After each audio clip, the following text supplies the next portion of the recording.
नमस्कार दोस्तों, एक बार फिर से स्वागत है आप सबका आपके अपने चैनल नर्सिंग पब्लिक ब्लॉग पर। और इस वीडियो में दोस्तों वीडियो के अंत तक जरूर बने रहें, क्योंकि हमने इस वीडियो में लास्ट में 3 ऐसी भविष्यवाणियां या 3 ऐसी बातें बताई हैं जो आपको हमेशा याद रखनी चाहिए। तो चलो दोस्तों वीडियो को करते हैं स्टार्ट, क्योंकि अब भारत में तबाही स्टार्ट हो चुकी है। केरला में जमीन धंस रही है, हिमाचल में बादल फट रहे हैं, पहाड़ खंड खंड होकर टूटते जा रहे हैं। मध्य प्रदेश, गुजरात, महाराष्ट्र, केवल हर तरफ विनाश ही विनाश दिखाई दे रहा है। बारिश तो हर साल आती है, खंड प्रलय भी हर साल होते हैं, लेकिन इस बार कुछ अलग हो रहा है। परिस्थिति बिल्कुल वैसी ही है जैसा कि मैंने अपने पिछले वीडियोज में आप सबको बताया था, और राज्य भी वही है जिनमें सतर्क रहने को बोला था। लेकिन प्रश्न तो ये उठता है कि मानसून के प्रारंभ में ही ये हाल है, तो आगे क्या होगा। तो आइए दोस्तों इस बारे में करते हैं कुछ चर्चा। डगमगा रही है हमारी धरती, दिन हो रहे हैं लंबे, क्या खत्म हो जाएंगी रात, और कौन है इसके लिए जिम्मेदार। आपको पता नहीं चल रहा है, लेकिन आपका दिन दिन प्रतिदिन लंबा होता चला जा रहा है, यानी आपके दिन का समय लंबा होता चला जा रहा है, क्योंकि हमारी पृथ्वी की घूमने की गति बदल रही है। पृथ्वी डगमगा रही है, असंतुलित हो रही है, ठीक वैसे ही जैसे कि कार के पहिए का अलाइनमेंट जब चला जाता है तो कार डगमगाने लगती है। और कौन है इस बात का जिम्मेदार। सड़क पर चलते हुए जब कार के पहिए का अलाइनमेंट बिगड़ता है तब रोड पर चलती हुई कार डगमगाने लगती है। ठीक ऐसा ही कुछ प्रक्रिया पृथ्वी के साथ चल रही है। पृथ्वी का संतुलन बिगड़ा हुआ है, इसके अपनी धुरी पर घूमने की गति बदल गई है। एक रिसर्च में वैज्ञानिकों के द्वारा ये बताया गया है कि ये सब हमारी धरती पर जलवायु परिवर्तन के वजह से हुआ है।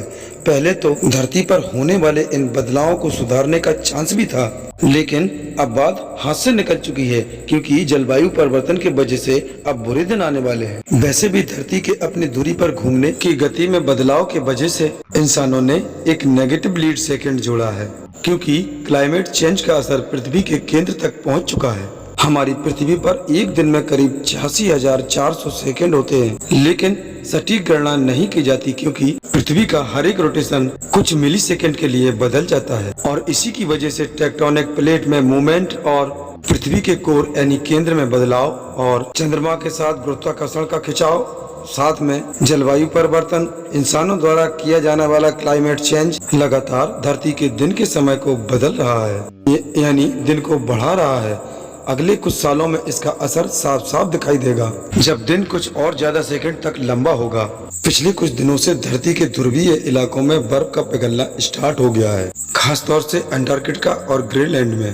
क्योंकि ग्लोबल वार्मिंग हो रही है, इससे समुद्र का जलस्तर बढ़ता चला जा रहा है और पृथ्वी पर समुद्र बढ़ते चले जा रहे हैं। क्या एक दिन पृथ्वी घूमना बंद कर देगी? तो वैज्ञानिकों के द्वारा जांच पड़ताल करने पर यह बताया गया कि हमारी पृथ्वी का घूमने का समय लगातार बढ़ता चला जाएगा। और अभी 12 जुलाई को नेचर जियो साइंस में छपी एक रिपोर्ट के मुताबिक बढ़ती गर्मी की वजह से पिघलते ग्लेशियर से हमारी पृथ्वी के भूमध्य रेखा के पास ज्यादा से ज्यादा पानी जमा हो रहा है, और इसी वजह से धरती अपनी धुरी पर सही तरीके से घूम नहीं पा रही है। धरती के दोनों पोल भी डगमगा गए हैं, और इसकी वजह से पिछले 3 दशकों से धरती के घूमने की गति धीमी होती चली जा रही है। लगभग 100 करोड़ साल पहले हमारी धरती का दिन 19 घंटे का था, और बाद में हमारी पृथ्वी की गति धीमे धीमे करके धीमी होती चली गई, जिसकी वजह से हमारे दिन का समय बढ़कर 24 घंटे हो गया। और अगर अब 1960 की तुलना 2020 से करें तो उस समय धरती ज्यादा तेज घूम रही थी, और 2021 में ये गति धीमी होने लगी। जून 2022 में सबसे छोटा दिन भी रिकॉर्ड किया गया। आप किसी भी समय देखो, हमारे दिन का समय हर सदी में 2.3 मिलीसेकंड बढ़ रहा है। तो दोस्तों ये तो हुई पृथ्वी की बात। अब आते हैं दुनिया की बात पर, यानी अपने भारत और अपने दुनिया के बारे में। घर के बाहर रहो तो मृत्यु, घर के अंदर रहो तो भी मृत्यु। आज भारत के लोगों का कुछ ऐसा ही हाल है, क्योंकि दिल्ली में एक बेसमेंट में बने लाइब्रेरी में बच्चे पढ़ाई कर रहे थे और बारिश हुई, और बारिश का पानी बेसमेंट के अंदर घुस गया, और फिर दरवाजा नहीं खुला, शॉर्ट सर्किट हो गया और अनेकों प्राण चले गए। एवं महाराष्ट्र के पूना में तो इतनी तेज बारिश हुआ कि एक ही रात में सुबह सब कुछ डूबा हुआ नजर आया। यही पता नहीं लग रहा था कि रास्ता किधर है और नदी किधर है, बता पाना मुश्किल था। वहाँ पर ऐसा दृश्य लग रहा था मानो कोई राज्य नहीं बल्कि एक समुद्र हो। ऐसा ही कुछ हाल मध्य प्रदेश का भी है। हिमाचल प्रदेश में लगातार बादल फट रहे हैं, उत्तराखंड में लगातार पहाड़ टूट रहे हैं। यानी देखा जाए तो आधा भारत मानसून के प्रारंभ में भी बेहाल हो चुका है। यूं तो बाढ़, बारिश, भूस्खलन हर साल होता है, लेकिन इस बार ये सब कुछ अलग ही लेवल पर हो रहा है, जिसके कारण चिंताएं अधिक बढ़ गई हैं। क्योंकि ऐसी विपरीत परिस्थिति में यदि एक व्यक्ति अगर किसी काम से घर से बाहर निकलता है तो फिर उसके घर लौटने की यानी वापस लौटने की संभावना बहुत ही कम है। ऐसा इसलिए होता है क्योंकि लोग जागरूक नहीं हैं। लेकिन आपकी जानकारी के लिए बता दें कि यह तबाही यहीं पर रुकने वाली नहीं है, क्योंकि मानसून तो अभी शुरू ही हुआ है और अब संकट है भारत के नॉर्थ ईस्ट एवं साउथ में उपस्थित राज्यों पर, जैसे कि केरला, तमिलनाडु, कर्नाटका, आसाम, मिजोरम एवं अब सिक्किम के लोग सतर्क हो जाएं, क्योंकि इंद्रदेव कहर बरसाने वाले हैं। और ये बात केवल आपको डराने के लिए नहीं है और ना ही इसे मन से कहा जा रहा है, बल्कि ये बात हमारे इस चैनल पर आप सबको तथ्य और प्रमाणों के साथ बताई जा रही है। क्योंकि भविष्यमालिका के अनेकों ग्रंथों में 24 अंक यानी 2024 को प्राकृतिक आपदाओं का वर्ष कहा गया है, क्योंकि इस साल ऐसे ऐसे नेचुरल डिजास्टर होंगे जिसकी कल्पना किसी ने नहीं की होगी। और इन डिजास्टर में अनेकों जीव, अनेकों मनुष्य मारे जाएंगे। और केवल इतना ही नहीं, जुलाई के महीने में बारंबार सन हेलो का दिखना, मानसून सीजन का देरी से आरंभ होना, एल नीनो का प्रभाव अपने चरम सीमा पर पहुंचना, ये सब भारत में एक बड़े विनाश का संकेत है और जिसका आरंभ हो चुका है।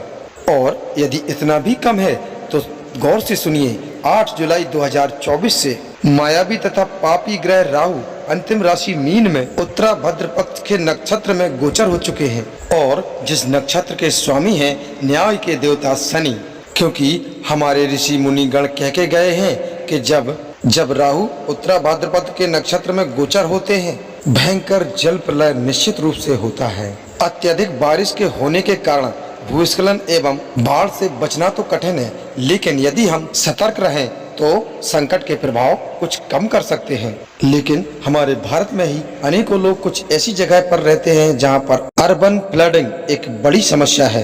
यानी किसी भी समय पर उपस्थित पहाड़ टूटकर गिर सकता है, किसी भी समय पर नदियों में बाढ़ आने के कारण घर डूब सकते हैं, किसी भी समय पर बिजली के तार टूटकर आसपास की चीजों को चार्ज कर सकते हैं, किसी भी समय पर कोई भी गाड़ी एक खाई में गिर सकती है और किसी भी समय पर पुल या ब्रिज टूट सकते हैं। यानी किसी भी समय पर कुछ भी हो सकता है, जिसके कारण प्राण संकट में आ सकते हैं। तो चलो अब आपको बताते हैं 3 महत्वपूर्ण बातें जिनको याद रखना या इन्हें भविष्यवाणी समझ लेना, लेकिन इन्हें याद जरूर रखिएगा। नंबर 1, भारत के एक राज्य में बाढ़ एवं भूस्खलन के कारण एक ऐसा खंड प्रलय होने वाला है जिसके कारण पूरा का पूरा एक ह्यूमन सेटलमेंट ही समाप्त हो जाएगा। ये कोई गांव या टूरिस्ट स्टेशन हो सकता है जहां पर अनेकों लोग निवास करते होंगे या फिर अनेकों लोग घूमने जाते होंगे।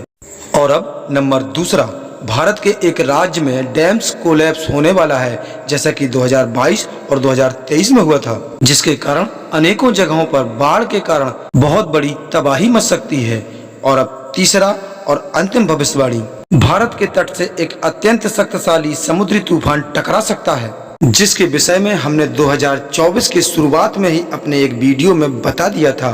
दोस्तों, ये समय भयभीत होने का नहीं है, बल्कि ये समय सतर्क रहने का है और सावधान रहने का है और पृथ्वी पर हो रहे परिवर्तन को समझने का है। क्योंकि यदि इस भयंकर स्थिति में आपका ध्यान भटका तो कुछ भी हो सकता है। तो दोस्तों, इतना ही था हमारे आज के वीडियो में। अब आपको फिर मिलते हैं किसी अगले वीडियो के साथ। वीडियो अगर अच्छा लगा हो तो कृपया हमारे इस चैनल नर्सिंग पब्लिक ब्लॉग को सब्सक्राइब करें और वीडियो को लाइक करें और शेयर करें और कमेंट में हमें ये जरूर बताएं कि आपकी इस बारे में क्या राय है। आप सबको हमारे साथ यहाँ तक बने रहने के लिए बहुत बहुत धन्यवाद। मिलते हैं अगले वीडियो के साथ, तब तक के लिए नमस्कार, अपना ख्याल रखें और हमेशा मुस्कुराते रहें। जय हिंद।